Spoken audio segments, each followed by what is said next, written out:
I think I wanted to replicate the feeling that I have when I go into a public space in somewhere like Mexico City or in Moscow and you see a huge panoramic figurative mural.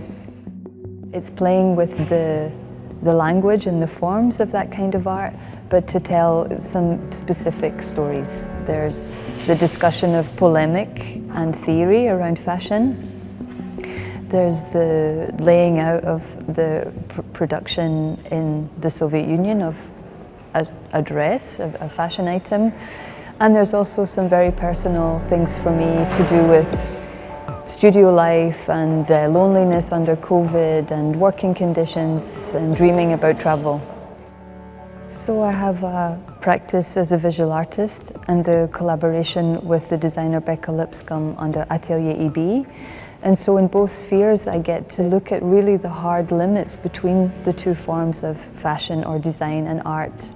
The way art enjoys a notion of complete freedom, whereas fashion is always dealing with compromise and structures and systems. So I get to enjoy the limits or the benefits of both systems, and it says something about the truth of those forms in comparison.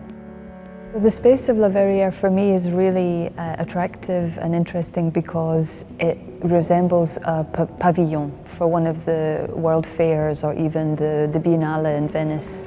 And knowing that the visitor enters through a fashion boutique and maybe wouldn't expect to see something which references fashion in such a direct way, for me that's all a context to work with.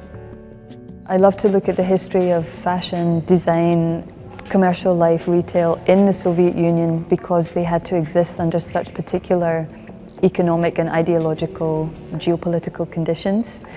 They had to try and even compete with the West, but with far reduced technology, access to information, skill, materials. And so it's interesting to look at for itself and as an ecosystem, but also useful to us from the West to reflect on our own system and think of that we also live in a kind of ideology.